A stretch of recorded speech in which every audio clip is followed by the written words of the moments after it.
manusia yang ngaku-ngaku jadi Allah tapi ora kerasa. Alhamdulillahirabbil alamin. Apalagi buktinya bahwa Allah itu wujud. Bila Allah tidak wujud, maka saya takkan bisa melihat Anda semua.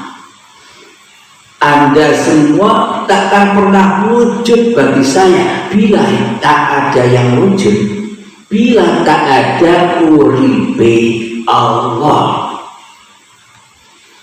Coba Anda menyelami ke dasar hati Anda. Bila memang hidup ini hidupnya Anda, bukan hidupnya Allah, apakah Anda bisa menyaksikan wajah hidup Anda, rupa hidup Anda, bentuk hidup Anda seperti apa? Kan laisa kamitslihi syai'un, tidak seperti apa-apa, tidak bisa dibayangkan, tapi wujud. Buktinya apa? Terwujudlah alam semesta ini dan terwujudlah diri kita. Itulah tanda bukti Allah itu wujud. Kewujudan Allah bisa kita terangkan lewat kajian singkat syariat, toreko, hakikat, dan makrifat. Mari kita kaji itu secara simpel dan dari babakan hati, bukan babakan zahir. Kalau kita belajar babakan zahir, apa itu syariat, apa itu toreko, apa itu hakikat dan makrifat, ya puluhan tahun tidak selesai-selesai. Di syariat saja 30 tahun belum selesai, tidak naik-naik. Nah, syariat itu adalah apapun yang kita lihat, apapun yang kita gerakkan setiap hari, itulah syariat. Ada langit yang di atas sana, ada bumi, ada tumbuh-tumbuhan, ada hayawan, lautan, pegunungan, itu semua syariat wujud bagi kita. Seolah-olah itu semua lebih wujud daripada Allah bagi kita selama ini, ya kan? Karena apa? Karena selama ini yang jadi Tuhan bukan Allah di hati kita, tapi diri kita sendiri yang jadi Tuhan selama ini. Seolah-olah kitalah yang bisa mewujudkan apa-apa yang kita lihat. Gunung kita wujudkan, langit kita wujudkan, bumi kita wujudkan, manusia kita wujudkan, hayawan kita wujudkan. Kenapa? Karena imam dari itu semua adalah diri kita sendiri. Karena tanpa diri kita, mereka takkan pernah wujud. Coba Anda tidur di pinggirnya kebun binatang, Anda tertidur lelap. Banyak hayawan lalu lalang di pinggir Anda tidak tahu, karena mereka tidak wujud bagi Anda. Anda tidur soalnya.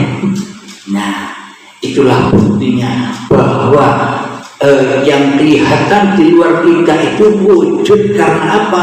Wujud syariat itu terwujud karena adanya toreko. Apa toreko itu? Ini babakan di sisi Allah, bukan babakan di sisi manusia. Kalau babakan di sisi manusia, syariat itu ya sholat, puasa, zakat, ibadah-ibadah, waktu itu syariat, panjang. Jadi kita bahas yang di sisi Allah, yang nyata di hati kita. Jadi apa syariat yang bisa kita saksikan seluruh alam semesta? Inilah syariat. Seolah-olah syariat itu wujud, tapi hakikatnya ada. Apa buktinya? Syariat apapun yang kita lihat itu sebenarnya tidak wujud. Bila tak ada torekohnya, ya tidak wujud syariat itu. Untuk alat mewujudkan syariat harus ada torekohnya. Apa torekoh itu?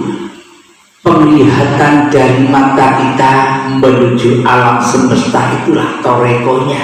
Penglihatan mata, pendengaran telinga, itu torekonya. Jalan untuk mewujudkan segala sesuatu. Bila tak ada torekonya, bila kita buta atau kita tertidur, semuanya goib.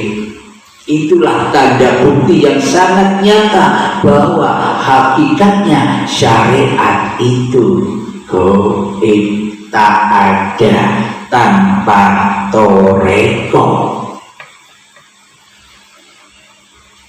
Alhamdulillahirabbil alamin. Toreko pun juga sebenarnya goib, tak ada tanpa apa? Tanpa hakikat toreko tidak ada. Apakah hakikat itu? Hakikat itu adalah diri manusia kita. Badan ini loh hakikatnya. Badan yang ada matanya, yang ada telinganya, yang ada hatinya, yang ada rasanya, itulah hakikat. Jadi tanpa diri manusia kita semuanya tak akan pernah wujud. Bila Anda tak terlahir ke dunia ini, apa Anda bisa menyaksikan semua ini? Itulah buktinya bahwa syariat toreko itu sebenarnya ada, ora ono, ora wujud. Hakikat pun sebenarnya juga ada. Hakikat pun sebenarnya juga tak ada tanpa ma'rifat. Jadi badan kita ini, mata kita, telinga kita, pendengaran kita, rasa-rasa yang ada di hati kita sebenarnya tidak ada tanpa Allah. Jadi pusatnya semua ini ya uribe Allah yang menghidupi alam semesta ini. Inilah buktinya bahwa syariat toreko hakikat itu tak pernah wujud tanpa ma'rifat. Jadi apapun yang kita lihat, cewek yang cantik-cantik dan cowok yang ganteng-ganteng ini sebenarnya tidak ada tanpa Allah. Kalau Anda tidak hidup, apa Anda bisa menyebutkan cewek cantik dan cowok ganteng? Semua nama-nama itu adalah sifat-sifatnya Allah. Kalau sifatnya Allah itu bilionan, tapi yang wajib diketahui hanya 20. Contoh sifatnya Allah pembunuh. Muhammad di Al-Quran, bukan kamu yang membunuh, aku yang membunuh. Pas dengan sifatnya Allah, Allah maha menghidupkan, pun Allah juga maha mematikan. Itu sifatnya Allah. Karena kita selama ini yang jadi Tuhan, kita buta dengan Allah, seolah-olah yang bisa membunuh manusianya. Karena manusia yang selama ini mentuhankan dirinya sendiri, seolah-olah Allah itu sifatnya baik-baik saja, yang jelek sifatnya manusia. Berarti ada dua Tuhan, Tuhan kebaikan dan Tuhan keburukan. Berarti Allah tak kuasa dong atas diri manusia kita. Di dalam ayatnya Allah, khairihi wa syarrihi minallah, wallahu khalaqakum wa ma ta'malun. Allah lah pencipta dirimu dan Allah pula yang berkuasa atas apa yang kau kerjakan. Bagi orang-orang yang tidak bertuhan di hatinya, bagi orang-orang yang masih goib Allah di hatinya, bagi orang-orang yang masih jadi Tuhan yang wujud di hatinya, tak mau kalau kejelekan, keburukan ini disandarkan kepada Allah. Tidak mau. Sandarkan kepada aku saja manusia, biar kelihatan bahwa aku ini juga penguasa, penguasa keburukan. Nah, namun bagi hamba Allah yang sudah kembali ke wujudullah, maka tiadalah manusia itu yang punya sifat. Karena di dalam surat Al-Insan ayat pertama, sesungguhnya manusia itu berawal dari hal yang tak dapat disebut-sebut, tidak ada sesebutannya manusia. Kita selama ini bisa menyebutkan bahwa diri manusia, kan siapa yang menyebutkan? Kalau tak ada Allah, bila tak ada hidup, apa kita bisa nyebut bahwa diri kita manusia? Nah, bila di dalam hati kita belum bertuhan, maka selamanya kita buta akan Allah. Lalu bagaimana nasib-nasib ibadah dan sholat kita selama ini? Ya hancur, ya panah. Bukan dikatakan sholat itu, bukan dikatakan ibadah itu, tapi maksiat. Wong rojiunnya bukan kepada lillah, tapi rojiun hatinya kepada linas. Ini sholatku, ini ibadahku, ini badanku, ini kayaku, semua diaku-akui oleh Tuhan. Hawa nafsu. Bagaimana mungkin amal kita sampai kepada Allah, wong kita tidak mentuhankan Allah? Bagaimana caranya agar ibadah kita, sholat kita langsung diterima oleh Allah? Ya tuhankanlah Allah di hatimu. Dengan cara apa? Dengan cara mengenal sifat-sifatnya Allah dulu, bertahap, agar hati kita tidak tersesat. Di dunia tersesat, akhiratnya pun tambah sesat. Maka Nabi hadhihi a'ma bahwa bil akhirati a'ma. Di dunia saja buta mata hatinya, bagaimana ia sampai kepada Tuhannya? Amal-amalnya wong buta. Jadi sebelum rukun Islam kita aplikasikan, ya iman dulu.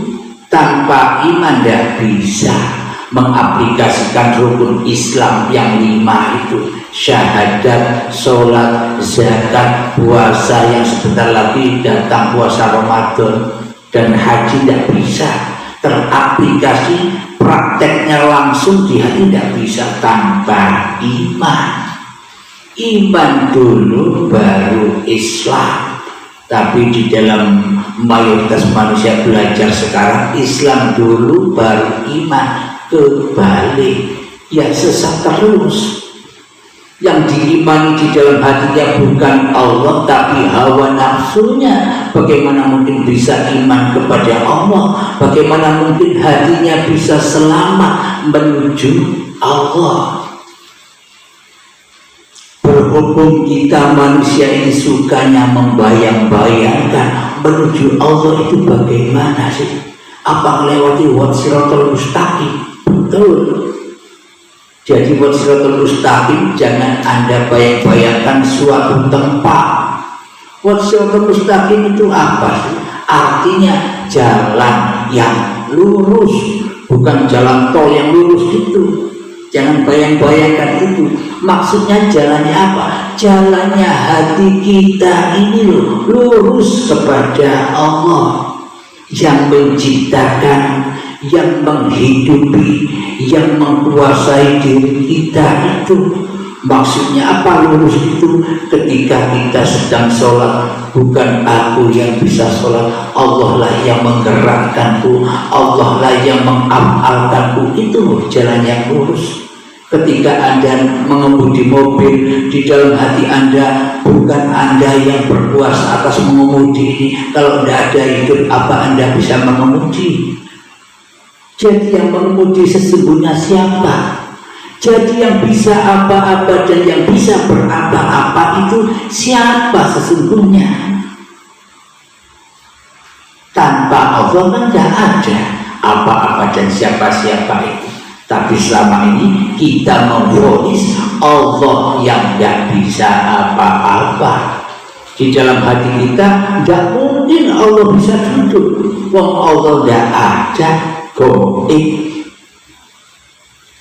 Inilah hati kita yang selama ini buta akan Allah, yang selama ini sesat jalannya kepada Allah. Maka dari itu marilah berhijrah. Hijrah, belajar terus, ngaji terus, pantang mundur sampai akhir hayat, ngaji terus. Inilah yang dinamakan jihad fisabilillah.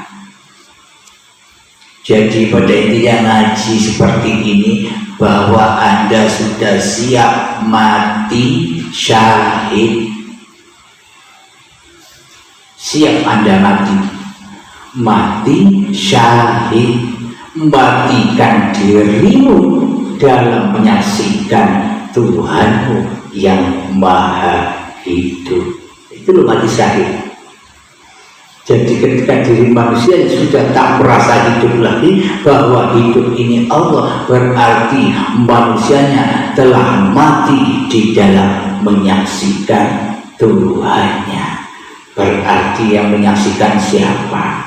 Manusia yang tidak bisa menyaksikan. Wong mati kok bisa menyaksikan?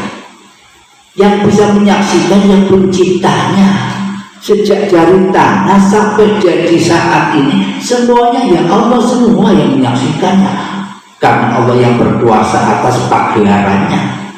Mana mungkin wayang-wayang itu bisa menyaksikan dirinya sendiri, apalagi pada sang dalang. Yang menyaksikan semua ya sang dalang yang memainkannya. Itu maknanya menyaksikan, bukan manusianya yang bisa menyaksikan. Jadi kalau sudah siap mati syahid, ya di dalam baiat itulah mati syahid.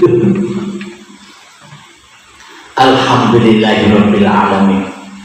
Jadi kebalikan dari sifatnya Allah yang wujud adalah ada. Wajib bagi selain Allah itu tidak ada.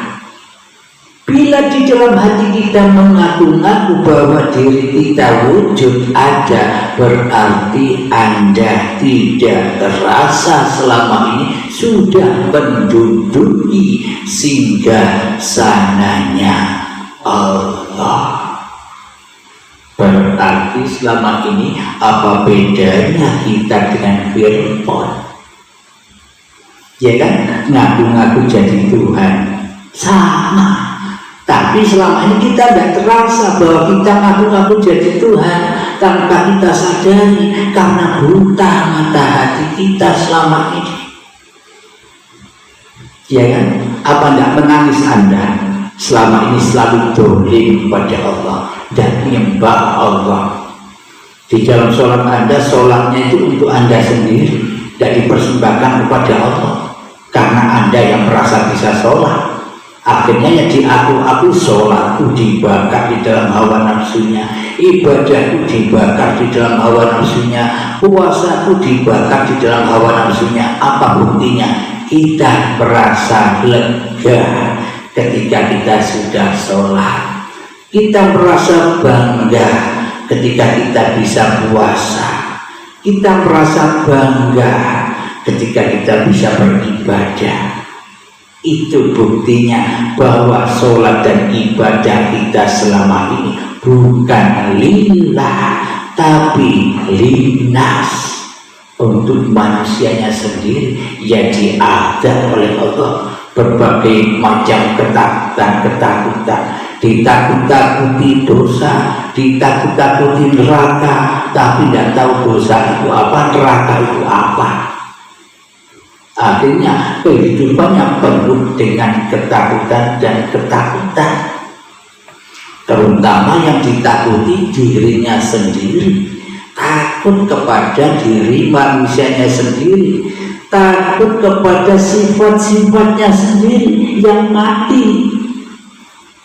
Karena manusia mayoritas takut mati. Karena tidak rela manusia ini kalau tidak jadi Tuhan, inginnya jadi Tuhan terus. Apa tidak capek sampai jadi Tuhan terus? disiksa terus hatinya. Nah, jadi maksudnya Muhammad itu diutus, Kanjeng Nabi Muhammad itu diutus ke dunia ini sebagai contoh suri tauladan bagi seluruh manusia. Nyontoh apanya? Nyontoh di dalam hatinya yang la ilaha illallah itu, bukan nyontoh pergerakan badannya. Kalau contoh pergerakan badannya tanpa kita mencontoh hidup yang ada pada Rasulullah, yang percuma. Allah tidak memandang wajah dan hartamu, Allah tidak memandang ilmu dan amalmu, Allah tidak memandang turunan siapa kamu. Allah hanya menilai hatimu. Di dalam hatimu itu yang wujud siapa, yang jadi Tuhan siapa. Bila yang jadi Tuhan dirimu, yang wujud dirimu, berarti kau sudah tinggal di dalam jahanam ya Allah. Kata Allah sekarang, tapi kata manusia besok. Apa alasannya? Karena Allahnya masih gaib.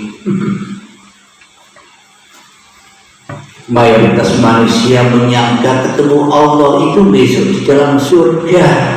Nikmat yang teragung di dalam surga itu ketemu wajhullah. Berarti di dunia ini sekarang kita menganggap tidak ada Allah, yang ada hanya diri kita. Buat apa Anda sholat selama ini? Buat apa Anda ibadah kalau Allah tidak ada? Besok saja sholatnya, ibadahnya nunggu di surga bila Allah sudah nyata bagi Anda. Iya kan? Berarti percuma selama ini ibadah, sholat, puasa, zakat bila Allahnya gaib. Yang dikatakan hakikat ibadah dan mengabdi itu hanya bagi manusia yang nyata Tuhannya, gaib kemanusiaannya. Itulah yang dinamakan mengabdi. Jadi yang jadi Tuhan, mentuhani diri manusia kita bukan kita lagi, tapi Allah. Ini babakan hati. Memang sulit, permata ini mahal. Tidak semua orang bisa beli permata. Tidak semua orang memahami pemahaman yang seperti ini. Karena apa? Iblis setannya selalu membisikkan, jangan bro, itu ilmu sesat. Jangan mau bila engkau dikatakan gaib, kamu nyata kok gaib. Itu ilmu bohongan, itu sesat. Nah, memang beli permata itu mahal harganya, tidak mampu manusia kecuali orang-orang yang dikehendaki oleh Allah. Berarti sudah hancur lebur kehendak manusianya, yang ada cuma kehendak Allah, baru sampai kepada Allah. Bila kita memakai kehendak manusianya, masih wujud manusianya, sampai kapanpun takkan pernah menyembah Allah. Alhamdulillahirabbil alamin. Jadi hakikat sifat diri manusia itu ada, tidak ada. Makanya dari itu Adam dulu tinggal di surga. Ketika bermaksiat kepada Allah, jangan kau dekati pohon kayu itu, kayu huldi itu, agar kau tetap di dalam surga. Tapi setan menggodanya. Wahai Adam, bila kau tak makan pohon ini, maka hidupmu tidak akan kekal. Buah huldi itu kan kayu hidup yang kekal, huldi, buah yang kekal. Akhirnya dimakan oleh Adam. Maknanya apa makan buah huldi? Ngaku-ngaku bahwa hidup ini hidupku, badan ini badanku. Itulah cikal bakal dosa besarnya dosa. Apapun yang dilakukan yang penuh di dalam lembah dosa, karena salibnya masih besar di dalamnya, salib hawa nafsunya. Ini bisa mengalahkan salib yang di luar itu. Ini salib yang di dalam tidak kelihatan. Pasti manusianya ya tersesat terus. Pasti pulangnya ke salib. Salib hawa nafsu. Yang mana diceritakan nanti ketika Nabi Isa datang, salib-salib itu akan dipatah-patahkan. Yang ketika belajar ilmu hakikat makrifat inilah kemunculan Isa dan Al-Mahdi, yakni akan mematah-matahkan salib yang terbesar yang ada di dalam hatimu, yakni hawa nafsu. Dengan apa? Dengan iman yang sebenar-benarnya iman. Bukan iman kata-kata doang, bukan iman ikut-ikutan saja, yakni iman yang sudah teraplikasi nyata di hati kita. Alhamdulillahirabbil alamin. Kira-kira Anda rela bila Anda menyebut diri Anda tak ada di dalam hati Anda? Pasti tidak akan rela. Iblis dan setannya, jangan bro, kowe itu wujud Allah sudah diterangkan di dalam Al-Quran. Alladzina yu'minuna bil ghaibi, orang mukmin percaya kepada hal yang gaib karena Allah itu gaib. Bagi golongan orang-orang yang masih menjadi Tuhan dirinya daripada Allah. Namun bagi orang-orang yang sudah nyata wujud Allahnya, manusianya yang gaib, tak ada dua Tuhan yang ada di hati ini. Kalau bukan manusianya yang wujud, ya Allahnya yang wujud. Kalau bukan manusianya yang gaib, ya Allahnya yang gaib. Jadi hanya satu, tergantung di dalam hati kita. Kita nyembah siapa selama ini? Nah, jadi selama ini hidup yang selama ini kita akui sebagai hidup kita, itulah Sang Pencipta itu. Itulah Tuhannya seluruh alam semesta.